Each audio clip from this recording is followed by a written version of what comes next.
Ayo Mbak Vika, tindak mriki Mbak Vika. Oh, ngono ah. Ya. Yo disupoti gamelan Bali, Jo. Supoti gamelan Bali. Nah. Ya, coba kaya mari-mari ke sini Mbak Vika. Isih kerabate sing kagungan dalem. Oh, ngono. Ya. Coba kaya apa? Yuk, para kanca, duit Jalaras Indonesia. Yuk.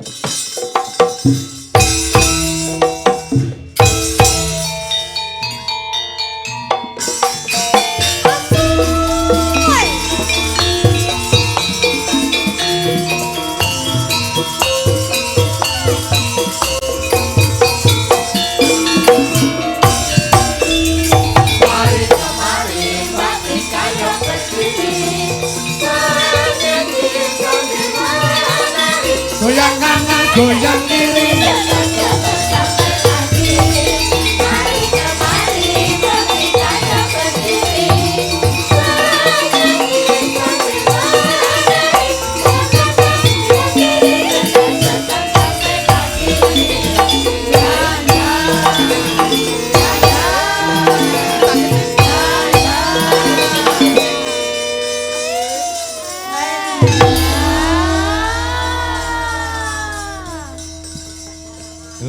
Yoga-yoga ki matane lek nek wong ayu sracet.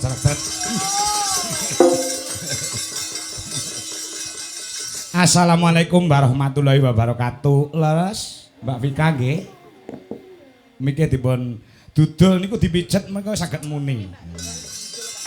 Ning lek mijet ampun ngantos klentu, golek dipijet kleru. Aduh, ngoten niku dados. Nggih, assalamualaikum Mbak Yu. Nggih, assalamualaikum warahmatullahi wabarakatuh. Waalaikumsalam warahmatullahi wabarakatuh. La haula wala quwata illa billah ma ba'du.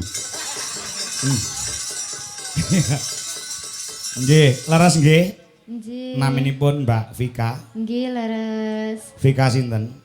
Rafika Dian Pangastuti. Wah, Rafika Dian Nugroho. Sanes. Nggih. Nuwun sewu Mbak Vika. Nggih. Asli pundi? Asli Cilacap. Weh, kok beda kali kula nggih. Kula asli dilarike kali mbok kula dadi. Lek ditakoni alamate ngendi lah Cilacap. Nah, asli pundi saking mbok kula sing lairke. Ngoten nggih Mbak Vika? Nggih. Plesetane ngoten. Rodok diplesat-plesatke kersane mboten sakit. Lambe mora. Saking Cilacape pundi? Cilacape Maos, Karang Kemiri. Oh, alah Kemiri kali Indomaret. Sanes. Oh. Mosok kono ra nek Indomaret ya. Nun sewu Mbak Vika. Nggih. Sampean jauh dari Cilacap ke sini ke tempatnya Pak Lurah sama Bu Dewan. Pernah apa karo sing di omah? Saudara. Saudara. Iya, saudara benar, tapi ponaan. Nggih, ponaan. Bapake sampean karo keluarga kene isih dulur. Nggih. Oh. Ngoten. Dadi sampean mriki niku wau anu nggih, jagong kali rewang nggih, Mbak Vika nggih. Nggih, leres. Pun rabi napa dereng?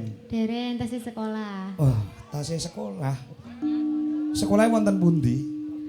Wonten SMA Setunggal Maos. Oh, tasih SMA. Nggih, tasih. Wah. Kelas pinten Mbak Vika? Kelas pinten? Kelas kali. Kelas kali. Nggih. Oh, nggih. Napa nuwun sewu Mbak Vika? Teng mriku napa pun kulino nyinden kados ibu-ibu mbak-mbak ngeten iki? Nggih, sampun. Loh. Berarti wis kulino nyinden ngeten iki, macak ngeten iki. Nggih. Sing deloni dalang sinten? Dalang Uli Nuha. Wah, lah iki. Oh, lah sindene Mas Ulini Pino. Uli Nuha. Aku tahu mayang neng daerah Cilacap Mbak Vika. Neng kae ngendi kae? Kecamatan ngendi, Cok? Kelingan. Kecamatan ngendi kae? Adipala, yo. Adipala jauh enggak karo omamu? Adipala, Kecamatan Adipala. Mboten jauh banget. Pirang menit? Nek Banten nggih enten 5 menit. 5 menit nggih. Nggih. Oh, 5 menit nggih. 5 menit. Kula nate pentas wonten mriku ketemu kalih dalange sampean Mas Uli Nuha. Jek enom ganteng Ustad iso dalang nggih to? Nggih. Nah. Saiki jenengan ajeng nembang napa? Mbak Vika. Niki enten panjalukan niku sendang biru. Sampeyan iso basa ngapak? Ya bisa lah. Bisa, ngapak bisa. Ya bisa, iki bisa. Oh, keprimen kabare? Alhamdulillah baik. Oh, baik. Iya. Iya. Wah, ngapak-ngapak ya. Suwe-suwe iso meletek dewek. Ayo. Ayo. Sampeyan mengucapkan selamat untuk temanten berdua dengan bahasa ngapak, Mbak Vika. Pengen ngerti aku ngapake kaya ngopo. Niku nggih. Heeh. Ya selamat nggo Mbak Bida. Oh ya. Nggo Mbak Wida karo Misbahul Mas Munir. sapa? Misbahul Munir. Oh. Yo nggo Mas sinten niku? Mas Munir. Nggo Mas Munir kali nggo Mbak Wida semoga menjadi keluarga sing sakinah mawaddah warahmah. Ya. Semoga duwe anak sing soleh-soleha. Amin. Ya wis kayak gue baik. Wes kaya kowe? Iya. Wah iya. Iya. Kono lek ngarani anu kates ngono apa? Nun? Lek ngarani kates apa? Kates. Pepaya. Iya, kates iki gandul nek cara kono. Nggih, bener ya? Oh, kates gandul nangka iki nangka. Ya, kates cecen nang kono ya gandul nang kathok ya. Tak derke dhewe kok nduk. Engko anu nek bali neng Cilacap salam kanggo Mas Uli Nuha ya. Nggih. Boleh.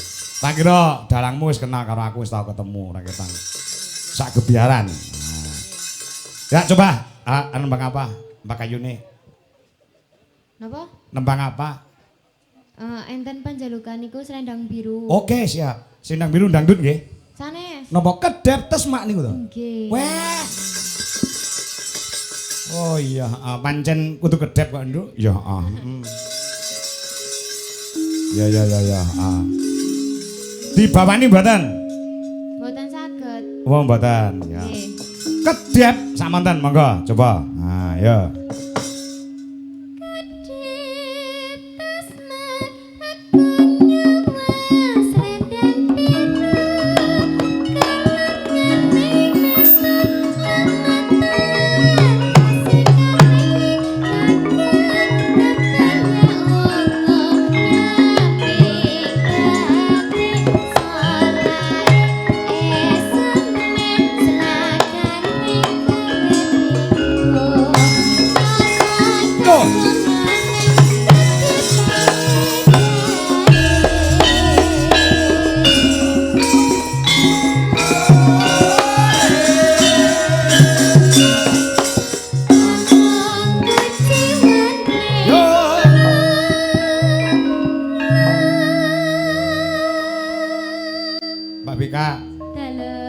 Neng daerah Cilacap kono sasi iki dalang-dalang do rame tanggapan ora? Napa? Rame tanggapan ora neng kono? Jarang. Jarang ya? Nggih. Berarti sama dengan di sini sama-sama bosoknya ya. Ya. Hanying klai nyelai.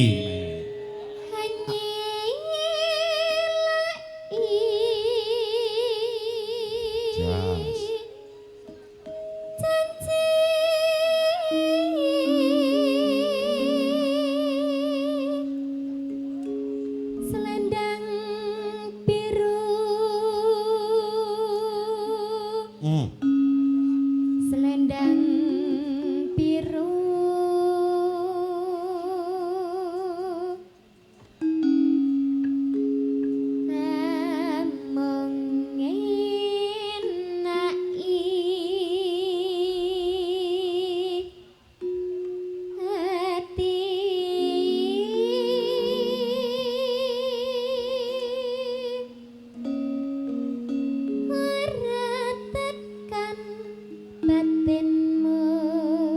Kakung sareng ya.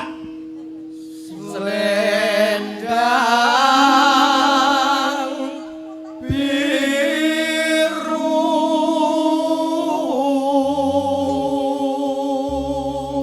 Nggih, Mbak Vika. Pengrawit-pengrawit duwe Solaras, nom-nom nggih. Nggih. Ah nggih. Wong tuwek sithik kula pateni kok dadi sing kare malih sing nom-nom. Lah iya, pateni sengkolane mung karek Bagas Warase. Ya, ya.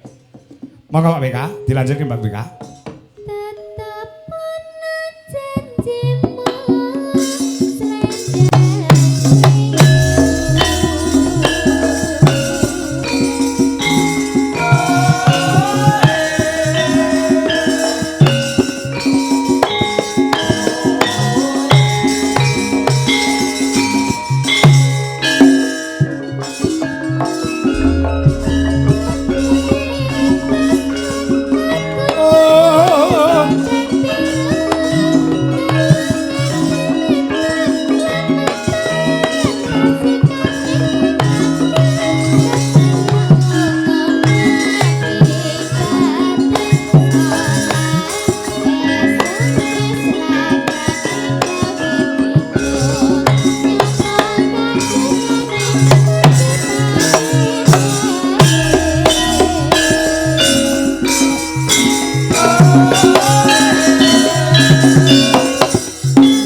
Mbak Vika. Halo. Di sana kalau nyinden juga pakai jilbab seperti itu ya? Mboten, Mboten? nggih sanggul. Mboten maksudnya njobone dikasih jilbab mboten? Nggih. Nah, tetap sanggulan tapi pakai jilbab ya? Nggih. Iya, iya, iya, itu luar biasa. Dhisik ya awake dhewe ya sindene ya nganggo ngono kuwi no. Oh, ngono. Ya. Iya, iya, iya. Iki luar biasa iki sindene nganggo jilbab. Saya Mbak Vika iki lek disawang imane kuat. Heeh. Amin. Disawang wajahe iki lek wajah sing apa jenenge? Apa jenenge? Wajah yang cerah iki tidak banyak dosa. Oh, ngono. Ya, amin. Oh ngono. Kuwi lek karo wis ngerti ndi haram ndi halal. Ngibadahe kuat, salate ya tekun. Ki mau wis ngisaan ya aku roh. Sesuk-esuk mendhi subuhan senggol wong lanang no astagfirullahaladzim. Ya Allah, kula dosa. Mbak Vika, heeh, di tangane dicekel wong lanang ngono Gusti Allah, kula dosa. Astagfirullahaladzim. Bar dikeloni meneng ae. Ayo dikeloni bapake kok lah iya, heeh, ya. Monggo dipun dipun tembangaken ya. Kali.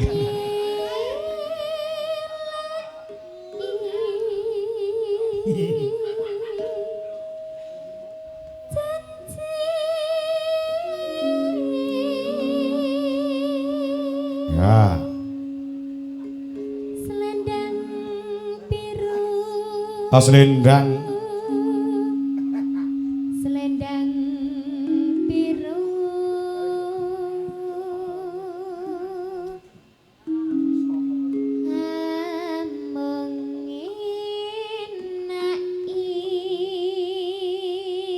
Hati. Hati.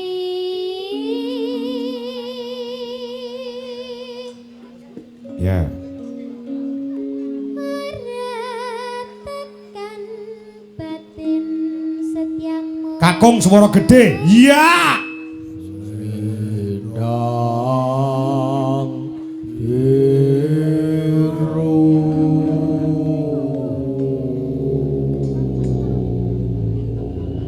Malah kayak gendruwo. Ya, iki Mbak Vika, tolong ya. Ini kalau dimasukkan ke eling-eling Banyumasan bisa ya? Lengger, eling-eling Banyumasan bisa nggak? Kan sakit melengger. Betul sakit. Maksudnya tembangnya aja bisa. Tembangnya nggih. Sakit nggih? Nggih. Nah, itu karena yang ngendang Jaipong itu juga dari barat. Maksudnya kok kulon iki lho, kok Cilacap iki daerah kulon. Piye ya lek ngarane iki? Cah kulonan gitu loh, Mbak. Itu Mas Guru itu dosen isi Surakarta. Nah, itu Mas Guru. Oh, mamu ngendi? Kebumen ya, Guru ya? Hah? Banyumas itu. Itu Banyumas. Dekat toh Cilacap dengan Banyumas, Mbak Vika? Nggih lumayan. Oh, ya nek kene ya Madiun Ngawi lah. Oh, ya. Itu Banyumas. Banyak yang dari barat. Yuk kene Kanggo. Ini juga dari barat. Ngendi mamu? Kebumen. Kebumen. Nah, ini Kebumen juga. Mas Eswanto kok ngendi? Indramayu. Lo dari barat semua toh? Nggih. Mula wajahnya ke barat-baratan. Kita wajahnya ke barat-baratan. Iya, ya. Wong nembung ndek ben nalika kuliah ki ya kok ki lho, Mbak. Nembung cung piye nganggo basa Inggris kok. Ya, dikek kaos gelem ning wong ora gelem nampa. Wah keparat. Yo ditibakne eling-eling Banyumasan. Oh, ya eling-eling Banyumasan. Ya. Tetep ana. Ya, gen ketok kulonane. Wah, ngapake? Ya, yuk. Tetep ana janjimu selendang.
Konco-konco tepuk tangan buat Nduk Vika luar biasa.